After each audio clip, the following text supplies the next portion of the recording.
ಸ್ನೇಹಿತರೆ, media masters ನ್ಯೂಸ್ಗೆ ಸ್ವಾಗತ. ಗೆಳೆಯರೆ, ಉಪಚುನಾವಣೆಗಳ ಫಲಿತಾಂಶ ಹೊರಬಿದ್ದಿದೆ. 3 ಕ್ಷೇತ್ರದಲ್ಲೂ ಆಡಳಿತಾರೂಢ ಕಾಂಗ್ರೆಸ್ ಪಕ್ಷ ಗೆಲುವನ್ನು ಸಾಧಿಸಿದೆ. ಈ ಮೂಲಕ ತನ್ನ ಖಾತೆಗೆ 12 ಕ್ಷೇತ್ರಗಳನ್ನ ಹಾಕೊಂಡಿದೆ. ಇಲ್ಲಿ ಸಿದ್ದರಾಮಯ್ಯನವರ ನಾಯಕತ್ವ ಗಟ್ಟಿಯಾಗಿದ್ದು, ಇನ್ನು 3 ವರ್ಷ ಯಾವುದೇ ಅಡ್ಡಿ ಆತಂಕಗಳು ಇಲ್ಲ ಅನ್ನೋ ಅಭಿಪ್ರಾಯ ವ್ಯಕ್ತ ಆಗ್ತಾ ಇದೆ.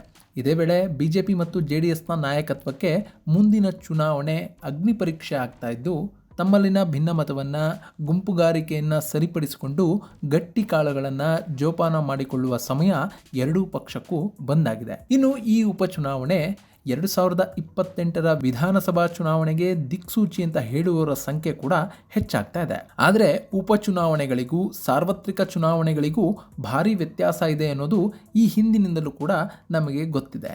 ಇನ್ನು ರಾಮನಗರ ಜಿಲ್ಲೆಯಲ್ಲಿ ಒಬ್ಬ JDS MLA ಕೂಡ ಇಲ್ಲದಂತೆ ಮಾಡಿರೋದಾಗಿ ಕಾಂಗ್ರೆಸ್ ಹೇಳಿಕೊಳ್ತಾ ಇದೆ. ಇದು ರಾಮನಗರ ಜಿಲ್ಲೆಯಲ್ಲಿ JDSನ ರಾಜಕೀಯವನ್ನ ಅಂತ್ಯ ಮಾಡಿದ್ಯಾ? ಈ ಸೋಲಿನಿಂದ JDSಗೆ ಹೇಗೆ ನಷ್ಟ ಆಗಿದೆಯೋ ಅದೇ ರೀತಿ ಲಾಭ ಕೂಡ ಆಗಿದೆಯಾ? ಹಾಗೇನಾದ್ರು ಇದ್ರೆ ಏನದು ವಿಚಿತ್ರ ಕತೆ? ಈ ಫಲಿತಾಂಶ ಯಾರೆಲ್ಲರ ಮೇಲೆ ಹೇಗೆಲ್ಲ ಪರಿಣಾಮವನ್ನು ಬೀರಲಿದೆ? ಮುಂದಿನ ಚುನಾವಣೆಗೆ ಇದು ಬಿಜೆಪಿ ಮತ್ತು JDSಗೆ ಹೇಗೆ ಎಚ್ಚರಿಕೆಯನ್ನು ಕೊಡ್ತಾ ಇದೆ? ಹಾಗೆಯೇ ಕಾಂಗ್ರೆಸ್ನ ನಾಯಕತ್ವ ಹೇಗೆ ಗಟ್ಟಿಯಾಗಿದೆ ಅನ್ನೋದ್ರ ಬಗ್ಗೆ ಒಂದಷ್ಟು ಮಾಹಿತಿಯನ್ನು ನಾವಿಲ್ಲಿ ನೋಡೋಣ.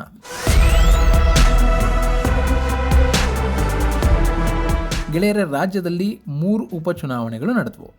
ತುಕಾರಾಂ ಅವರಿಂದ ತೆರವಾದ ಸಂಡೂರು, HD ಕುಮಾರಸ್ವಾಮಿ ಅವರಿಂದ ತೆರವಾದ ಚನ್ನಪಟ್ಟಣ ಹಾಗೂ ಬಸವರಾಜ ಬೊಮ್ಮಾಯಿ ಅವರಿಂದ ತೆರವಾದ ಶಿಗ್ಗಾವಿ ಕ್ಷೇತ್ರಗಳಿಗೆ ಉಪಚುನಾವಣೆ ನಡೆಯಿತು. ಇಲ್ಲಿ 2023ರಲ್ಲಿ 3 ಪಕ್ಷಗಳು ಒಂದೊಂದು ಕ್ಷೇತ್ರವನ್ನು ಗೆದ್ದಿದ್ರು. ಹಾಗಾಗಿನೇ ಈ 3 ಕ್ಷೇತ್ರಗಳಲ್ಲಿ ತಮ್ಮ ಅಭ್ಯರ್ಥಿಗಳನ್ನ ಗೆಲ್ಲಿಸಿಕೊಳ್ಳೋದಕ್ಕೆ 3 ಪಕ್ಷದ ನಾಯಕರು ತಂತ್ರಗಾರಿಕೆಯನ್ನ ಮಾಡಿದ್ರು.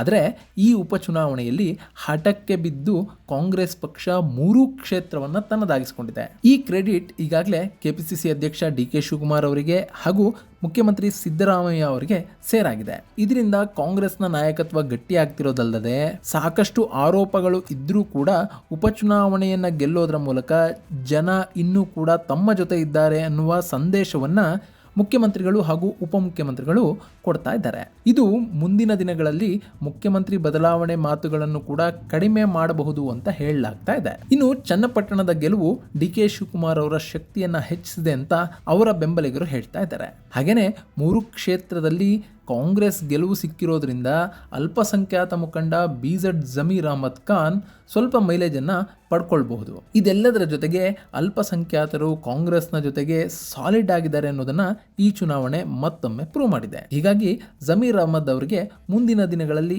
ಇನ್ನಷ್ಟು ಉತ್ತಮ ಸ್ಥಾನಗಳು ಸಿಗಬಹುದು. ಮತ್ತೊಂದು ಕಡೆ ಬಿಜೆಪಿ ಹಾಗೂ JDS ಮೈತ್ರಿಕೂಟದ ಸೋಲಿಗೆ ಸಾಕಷ್ಟು ಕಾರಣಗಳು ಕೂಡ ಕಾಣ್ತಾ ಇವೆ. ಮೈತ್ರಿಯಲ್ಲಿ ಆದ ಗೊಂದಲ, ಅಭ್ಯರ್ಥಿಗಳನ್ನ ಆಯ್ಕೆ ಮಾಡೋದಕ್ಕೆ ಹೆಚ್ಚು ಕಾಲವನ್ನು ತೆಗೆದುಕೊಂಡಿದ್ದು, ಕೊನೆ ಕ್ಷಣದ ತಯಾರಿಗಳು ಫಲ ಕೊಡೋದಿಲ್ಲ ಅನ್ನೋದು ಮೈತ್ರಿ ಪಕ್ಷಗಳಿಗೂ ಕೂಡ ಗೊತ್ತಾಗುವ ಹಾಗೆ ಮಾಡಿದೆ. ಇದರ ಜೊತೆಗೆ ಕುಟುಂಬ ರಾಜಕಾರಣ, ಮತಕ್ಕಾಗಿ ಕಣ್ಣೀರು ಇವ್ಯಾವೂ ಕೂಡ ಉಪಯೋಗಕ್ಕೆ ಬರೋದಿಲ್ಲ. ಚುನಾವಣೆ ಹಾಗೇ ಮಾಡಬೇಕು, ತಂತ್ರಗಳಿಗೆ ಪ್ರತಿತಂತ್ರಗಳನ್ನು ಹೆಣಿಬೇಕು ಅನ್ನೋದು ಇಲ್ಲಿ ಸ್ಪಷ್ಟವಾಗಿ ಎರಡೂ ಪಕ್ಷಗಳಿಗೂ ಕೂಡ ತಿಳಿದು ಬರ್ತಾ ಇದೆ. ಹಾಗಾದ್ರೆ ಈ ಉಪಚುನಾವಣೆ ಅನ್ನೋದು ಮಿತ್ರ ಪಕ್ಷಗಳ ಬಲವನ್ನ ಕುಗ್ಗಿಸಿದ್ಯಾ, ಕಾಂಗ್ರೆಸ್ ಪಕ್ಷದ ಬಲವನ್ನ ಸಾಕಷ್ಟು ಹೆಚ್ಚಿಸಿದ್ಯಾ ಅನ್ನೋದನ್ನ ನೋಡಿದ್ರೆ ಗೆಳೆಯರೆ, ಈ ಉಪಚುನಾವಣೆಗಳು ಸಾಮಾನ್ಯವಾಗಿ ಆಡಳಿತ ಪಕ್ಷದ ಪರವಾಗೇ ಇರುತ್ತೆ.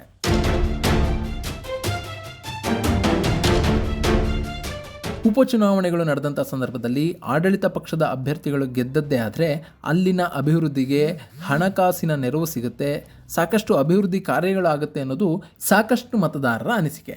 ಹೀಗಾಗಿ ಉಪಚುನಾವಣೆಗಳಲ್ಲಿ ಯಾರೂ ನಿರೀಕ್ಷೆ ಮಾಡದಂತಹ ಫಲಿತಾಂಶಗಳು ಕೂಡ ಬಂದಿವೆ. ಅದಕ್ಕೆ ಉದಾಹರಣೆಯನ್ನು ಕೊಡೋದಾದರೆ, ಕಳೆದ ಬಾರಿ ಅಂದರೆ 2019ರಲ್ಲಿ ಕಾಂಗ್ರೆಸ್ ಹಾಗೂ JDS ಸಮ್ಮಿಶ್ರ ಸರ್ಕಾರ ಬಿದ್ದು ಹೋದ ನಂತರ ಬಿಜೆಪಿ ಸರ್ಕಾರ ಅಸ್ತಿತ್ವಕ್ಕೆ ಬಂತು. ಆ ಸಂದರ್ಭದಲ್ಲಿ 17 ಕ್ಷೇತ್ರಗಳಿಗೆ ಉಪಚುನಾವಣೆ ನಡೀತು.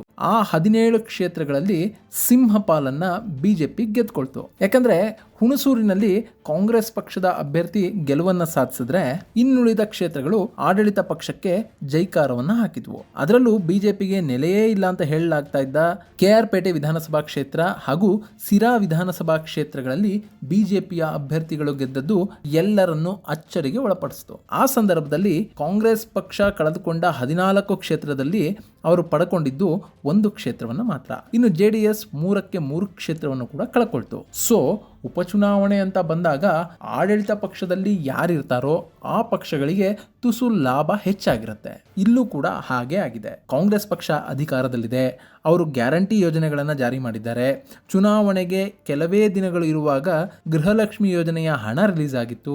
ಮಹಿಳೆಯರಿಗೆ ಉಚಿತ ಬಸ್ ಪ್ರಯಾಣದ ವ್ಯವಸ್ಥೆ ಇದೆ. ಇದೆಲ್ಲವೂ ಕೂಡ ಮುಂದುವರಿಬೇಕು ಅಂತ ಅಂದ್ರೆ ಕಾಂಗ್ರೆಸ್ ಪಕ್ಷವನ್ನ ಬೆಂಬಲಿಸಿ ಅಂತ ಪಕ್ಷದ ನಾಯಕರು ಪ್ರಚಾರ ಮಾಡಿದ್ರು. ಇದು ಒಂದಷ್ಟು ಮತದಾರರ ಮೇಲೆ ಪ್ರಭಾವವನ್ನು ಬೀರಿತು.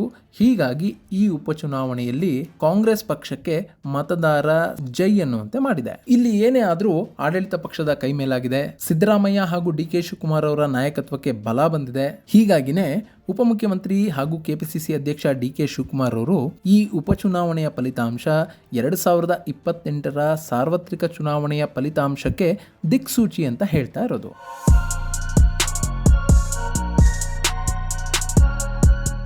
ಆದರೆ ಇದೇ ಫಲಿತಾಂಶವನ್ನು ನಾವು ಸಾರ್ವತ್ರಿಕ ಚುನಾವಣೆಗಳಲ್ಲಿ ನಿರೀಕ್ಷಿಸಬಹುದಾ?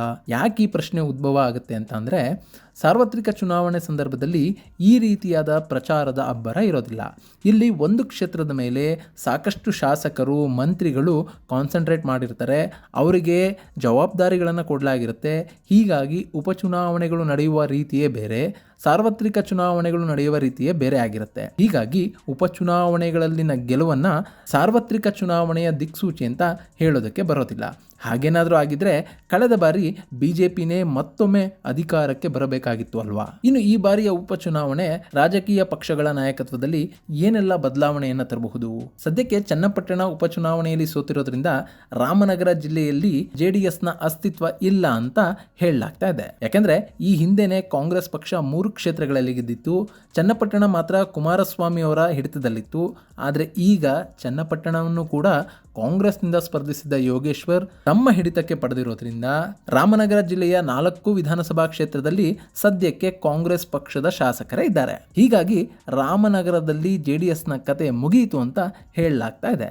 ಆದರೆ ಇಲ್ಲಿ ನಿಜಕ್ಕೂ ಹಾಗಾಗುತ್ತಾ? ಸದ್ಯದ ಪರಿಸ್ಥಿತಿ ಹೇಗಿದೆ ಅಂತಂದ್ರೆ, DK ಶಿವಕುಮಾರ್ ಕಳೆದ ಲೋಕಸಭಾ ಚುನಾವಣೆಯಲ್ಲಿ ತನ್ನ ತಮ್ಮನಿಗಾದ ಸೋಲಿಗೆ ಇಲ್ಲೊಂದು ಸೇಡನ್ನು ತೀರಿಸಿಕೊಂಡಿದ್ದಾರೆ. ಇಲ್ಲೂ ಕೂಡ ಯೋಗೇಶ್ವರ್ ಅವರು ಚನ್ನಪಟ್ಟಣದಲ್ಲಿ ಕಾಂಗ್ರೆಸ್ ಅಭ್ಯರ್ಥಿ ಆಗದೆ ಅವರು ಪಕ್ಷೇತರರಾಗಿ ಸ್ಪರ್ಧೆ ಮಾಡಿದ್ರೆ, ಕಾಂಗ್ರೆಸ್ ಮತ್ತೊಬ್ಬ ಅಭ್ಯರ್ಥಿಯನ್ನ ಕಣಕ್ಕಿಳಿಸಿದ್ರೆ ಫಲಿತಾಂಶ ಬೇರೆಯದ್ದೇ ಆಗಿರ್ತಾ ಇತ್ತು.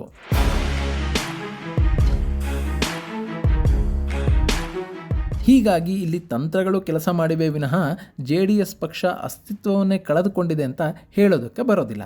ಹಾಗೆ ನೋಡಿದ್ರೆ 1999ರಲ್ಲೂ ಕೂಡ JDS ಅಂದಿನ ಬೆಂಗಳೂರು ಗ್ರಾಮಾಂತರ ಅಂದರೆ ಇವತ್ತಿನ ರಾಮನಗರ ಮತ್ತು ಬೆಂಗಳೂರು ಗ್ರಾಮಾಂತರ 2 ಜಿಲ್ಲೆಗಳಲ್ಲಿ ಅಸ್ತಿತ್ವವನ್ನು ಕಳ್ಕೊಂಡಿತ್ತು. ಹಾಗಂತ ಅದೇ ಸೋಲನ್ನು ಅವರು 2004ರಲ್ಲೂ ಪಡ್ಕೊಂಡಿದ್ರಾ? ಖಂಡಿತ ಇಲ್ಲ. ಯಾಕೆಂದ್ರೆ ರಾಜಕೀಯ ಅನ್ನೋದು ನಿಂತ ನೀರಲ್ಲ, ಬದಲಾವಣೆ ಆಗ್ತಲೇ ಇರುತ್ತೆ. ಸದ್ಯಕ್ಕೆ ರಾಮನಗರ ಜಿಲ್ಲೆಯಲ್ಲಿ DK ಶಿವಕುಮಾರ್ ಅವರ ಶಕ್ತಿ ಹೆಚ್ಚಾಗಿದೆ. ಕುಮಾರಸ್ವಾಮಿ ಅವರಿಗೆ ಈ ಸೋಲು ಸ್ವಲ್ಪ ಹಿನ್ನಡೆಯನ್ನು ಉಂಟು ಮಾಡಿದೆ. ಹಾಗಂತ ಇಲ್ಲಿ JDSಗೆ ತುಂಬಲಾರದ ನಷ್ಟ ಆಗಿದೆಯಾ?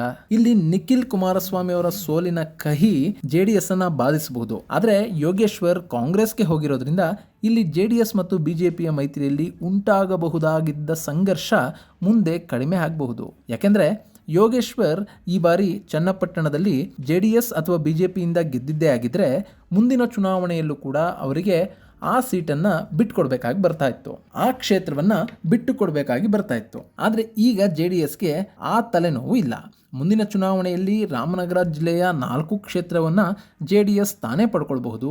ಅಲ್ಲಿ ಮೈತ್ರಿ ಅಭ್ಯರ್ಥಿಯಾಗಿ JDSನಿಂದಲೇ ಅಭ್ಯರ್ಥಿಗಳು ಕಣಕ್ಕಿಳಿಬಹುದು.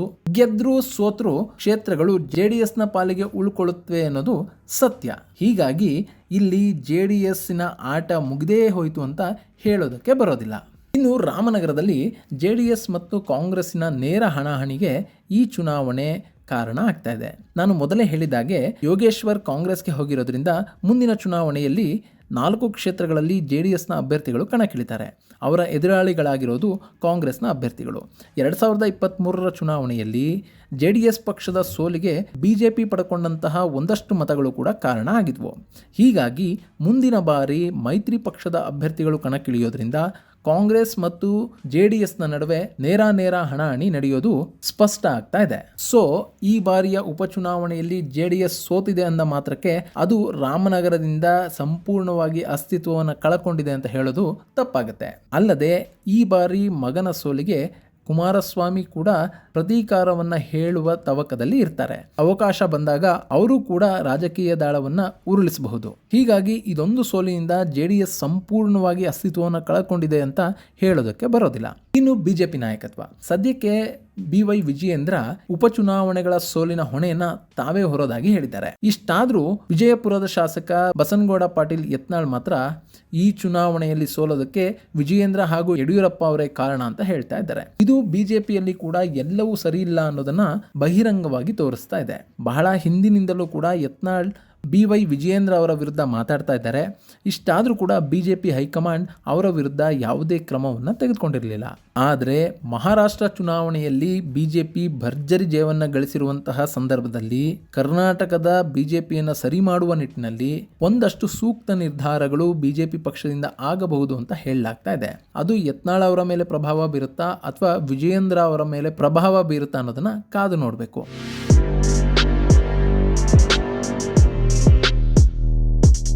ಯಾಕೆಂದರೆ ಇಲ್ಲಿ ನಾಯಕತ್ವದಲ್ಲಿನ ಗೊಂದಲಗಳು ಸರಿ ಹೋಗದೇ ಇದ್ದರೆ ಪಕ್ಷಕ್ಕೆ ಹೆಚ್ಚು ಹಾನಿಯಾಗುತ್ತೆ. ಹಾಗೆಯೇ ಮುಂದಿನ ಚುನಾವಣೆಯಲ್ಲಿ ಸಾಕಷ್ಟು ಸಮಸ್ಯೆಗಳನ್ನು ಕೂಡ ಪಕ್ಷ ಎದುರಿಸಬೇಕಾಗಿ ಬರುತ್ತೆ. ಹೀಗಾಗಿ ಈ ವಿಷಯದಲ್ಲಿ ಬಿಜೆಪಿ ಹೈಕಮಾಂಡ್ ಒಂದಷ್ಟು ಕಠಿಣ ನಿರ್ಧಾರಗಳನ್ನು ತೆಗೆದುಕೊಳ್ಳುವ ಸಾಧ್ಯತೆ ಕೂಡ ಇದೆ. ಇದೆಲ್ಲದರ ನಡುವೆ ಕಾಂಗ್ರೆಸ್ ಪಕ್ಷ ಮುಂದಿನ ದಿನಗಳಲ್ಲಿ ಆಪರೇಷನ್ ಅನ್ನು ಆರಂಭಿಸಿ ಬಿಡುತ್ತಾ ಅನ್ನೋ ಅನುಮಾನ ಕೂಡ ಇದೆ. ಸದ್ಯಕ್ಕೆ ಜೆಡಿಎಸ್ ಪಕ್ಷದಲ್ಲಿ ಇರೋದು 18 ಶಾಸಕರು ಮಾತ್ರ. ಅಲ್ಲಿಂದ 3/2 ಭಾಗ ಶಾಸಕರು ಅಂದ್ರೆ 12 ಮಂದಿ ಶಾಸಕರು ಒಟ್ಟಿಗೆ ಕಾಂಗ್ರೆಸ್ ಪಕ್ಷದ ಕಡೆ ಹೊರಟ್ರೆ ಅಲ್ಲಿ ಪಕ್ಷಾಂತರ ನಿಷೇಧ ಕಾಯ್ದೆ ಕೂಡ ಅನ್ವಯ ಆಗೋದಿಲ್ಲ. ಹೀಗಾಗಿ DK ಶಿವಕುಮಾರ್ ಅವರು ಈ ಆಪರೇಷನ್ ಅನ್ನ ಮಾಡಿ ಬಿಡ್ತಾರ ಅನ್ನೋ ಅನುಮಾನ ಕೂಡ ಮೂಡ್ತಾ ಇದೆ. ಇದರ ಬಗ್ಗೆ DK ಶಿವಕುಮಾರ್ ಸಾಕಷ್ಟು ಮಾರ್ಮಿಕವಾಗಿ ಒಂದಷ್ಟು ಮಾಹಿತಿಯನ್ನ ಕೂಡ ಬಿಟ್ಟುಕೊಟ್ಟಿದ್ದಾರೆ. ಆದ್ರೆ ಆಪರೇಷನ್ ನಡೆಯುತ್ತಾ ಅಥವಾ ಆ ಪಕ್ಷದಲ್ಲೇ ಇದ್ದುಕೊಂಡು DK ಶಿವಕುಮಾರ್ ಅವರಿಗೆ ಒಂದಷ್ಟು ಶಾಸಕರು ಬೆಂಬಲವನ್ನ ಕೊಡ್ತಾರಾ ಅನ್ನುವ ಬಗ್ಗೆ ಯಾವುದೇ ಸ್ಪಷ್ಟವಾದ ಚಿತ್ರಣ ಸಿಗ್ತಾ ಇಲ್ಲ. ಇನ್ನು ಕಾಂಗ್ರೆಸ್ನ ನಾಯಕತ್ವ ಇಲ್ಲಿ DK ಶಿವಕುಮಾರ್ ಹಾಗೂ ಸಿದ್ದರಾಮಯ್ಯ ಇಬ್ಬರ ನಾಯಕತ್ವದಲ್ಲಿ ಈ ಚುನಾವಣೆಯಲ್ಲಿ ಜಯ ಸಿಕ್ಕಿದೆ. ಹೀಗಾಗಿ ಇಬ್ಬರ ಶಕ್ತಿ ಕೂಡ ಹೆಚ್ಚಾಗ್ತಾ ಇದೆ. ಒಂದು ವೇಳೆ ಈ ಹಿಂದೆ ಹೇಳ್ತಾ ಇದ್ದ ಹಾಗೆ ಮುಖ್ಯಮಂತ್ರಿಗಳ ಹುದ್ದೆಗೆ ಒಂದು ಒಪ್ಪಂದ ಆಗಿ ಆ ಒಪ್ಪಂದದ ಪ್ರಕಾರ ಸಿದ್ದರಾಮಯ್ಯನವರು ಮುಂದಿನ ವರ್ಷ ಕೆಳಗಿಳಿಯಬೇಕಾಗಿ ಬಂದಾಗ ಮುಖ್ಯಮಂತ್ರಿಯ ಕುರ್ಚಿಯ ಮೇಲೆ ಹಕ್ಕನ್ನು ಪ್ರತಿಪಾದಿಸುವುದಕ್ಕೆ ಈ ಉಪಚುನಾವಣೆ DK ಶಿವಕುಮಾರ್ ಅವರಿಗೆ ಸಾಕಷ್ಟು ಸಹಾಯ ಮಾಡಿದೆ.